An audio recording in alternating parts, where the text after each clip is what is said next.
इस वीडियो में हम लोग चैप्टर 2 माइग्रेशन के बारे में जानेंगे। ये चैप्टर आपका ज्योग्राफी बुक से लिया गया, एनसीईआरटी क्लास 12 का जो ज्योग्राफी बुक है उसके बारे में ये चैप्टर लिया गया है।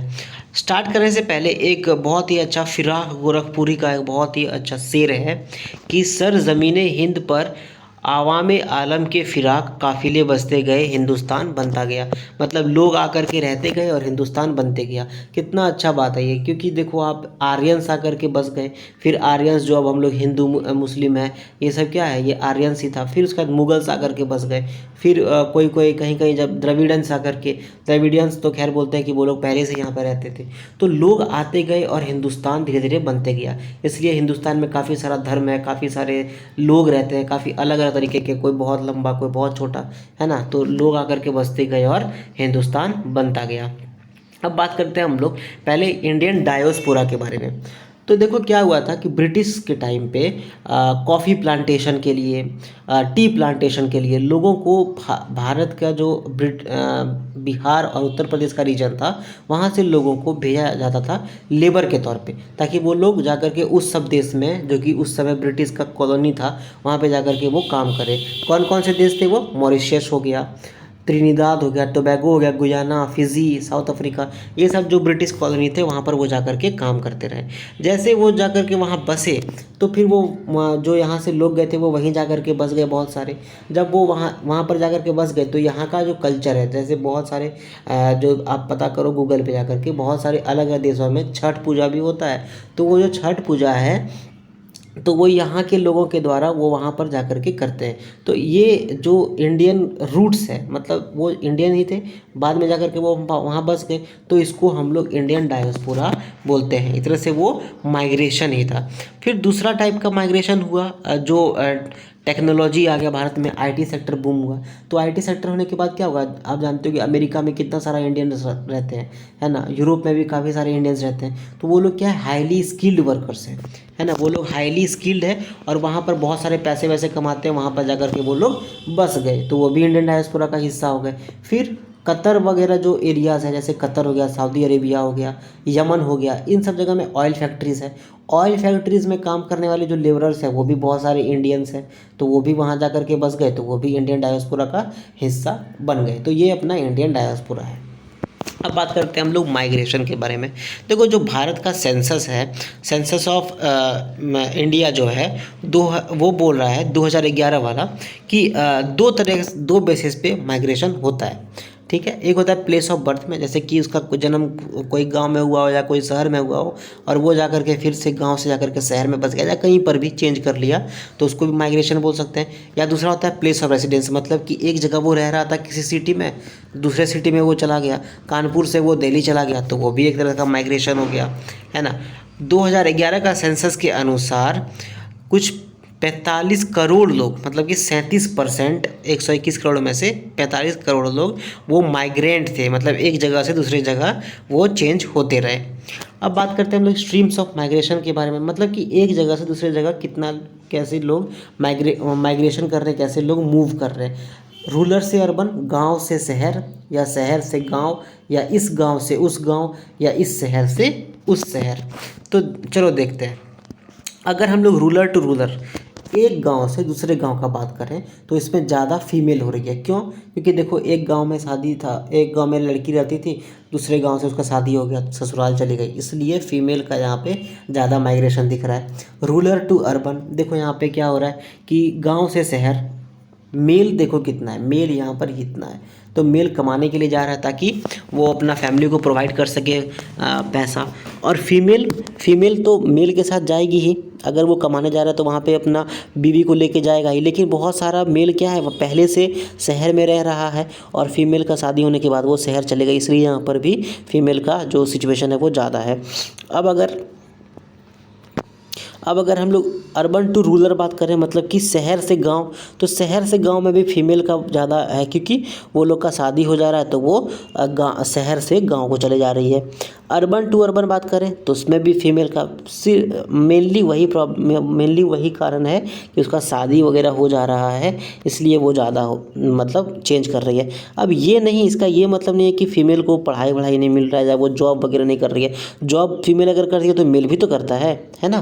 फीमेल और मेल मान लेते हैं मोस्टली सेम कर रहा है सब कुछ, बट ज़्यादा फीमेल जाने का ये प्रॉब्लम है कि शादी अगर हो जाता है तो फीमेल अपना घर चेंज कर लेती है ना, इसलिए।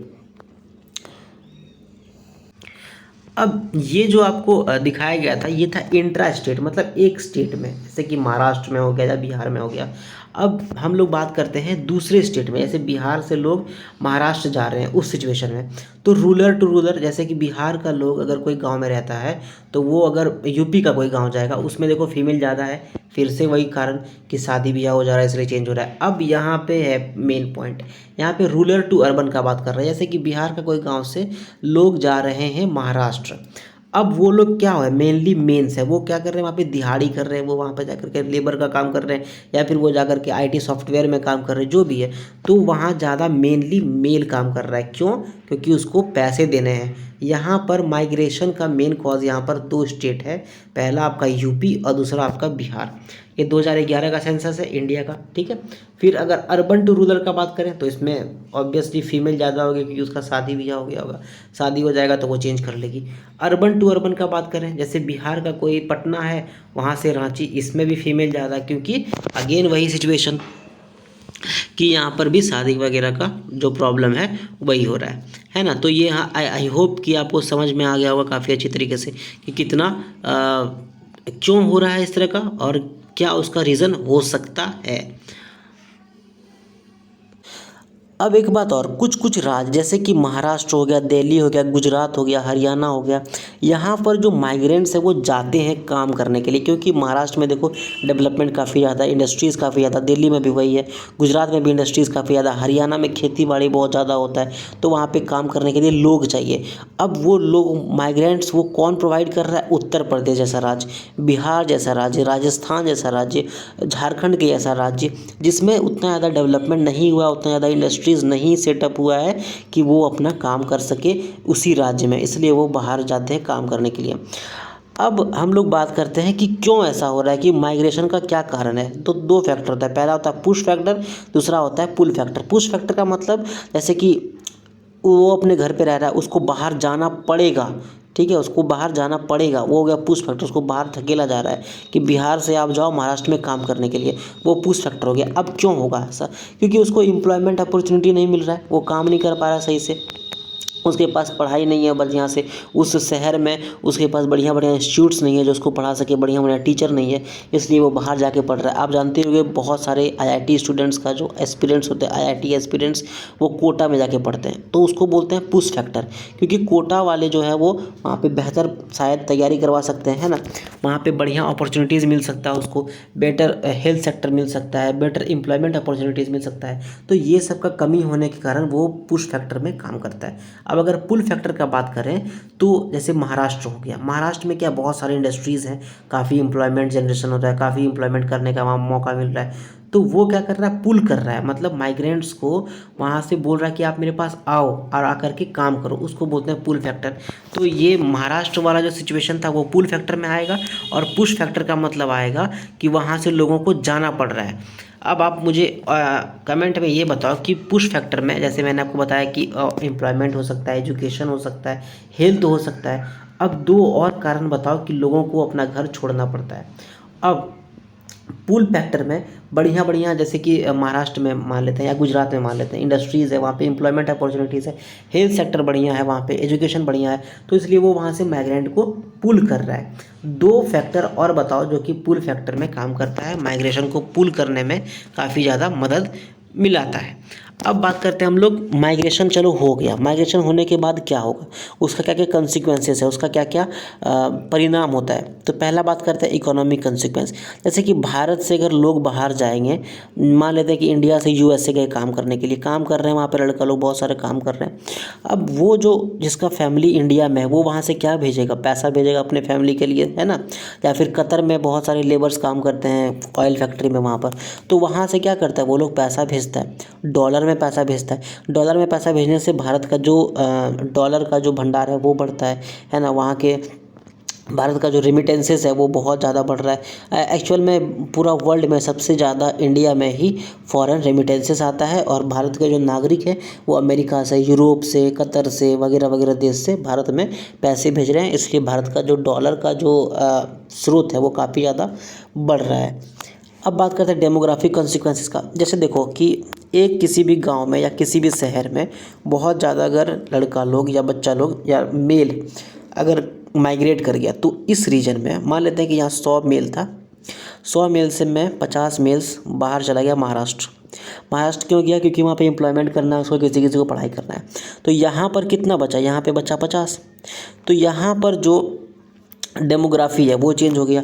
जो 25-30 साल का लड़का लोग था वो सब तो बाहर चला गया, यहाँ पर बचा 50 साल के लड़के लोग। यहाँ पर जो डेमोग्राफी है वो चेंज हो जाएगा। सोशल कंसिक्वेंसेस में वही है कि अलग अलग लोग आते हैं। देखो आप कभी कभी आप शायद अगर आप इंटरनेट पे हो तो आप कभी कभी देखते हो कि बहुत जगह पे बिहारीज लोग को या माइग्रेंट्स को काफ़ी ज़्यादा बुली किया जा रहा है, क्योंकि वो बोला जाता है कि आप लोग आए हो कमाने के लिए। तो ये भी एक सोशल कंसिक्वेंसेस हो गया, है ना।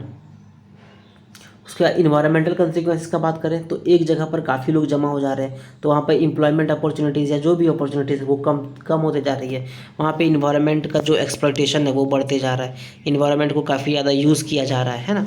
तो ये सब एक तरह से आप कह सकते हो कि माइग्रेशन का नतीजा है। तो मैंने आपको 2 क्वेश्चन पूछा है। पहला कि आप 2 फैक्टर बताओ, पुश फैक्टर में जो 2 फैक्टर आए, और 2 फैक्टर जो कि पुल फैक्टर में काम आए। एक क्वेश्चन आप लोग और करो, अगर मुझे नहीं लगता वैसे आप लोग कोई करने वाले हो, बट मैं फिर भी बोल देता हूँ। आप ये बताओ कि भारत के जो नागरिक बाहर जा रहे हैं, तो भारत के नागरिक बाहर जाने के बाद भारत को उससे क्या क्या फ़ायदा मिल रहा है।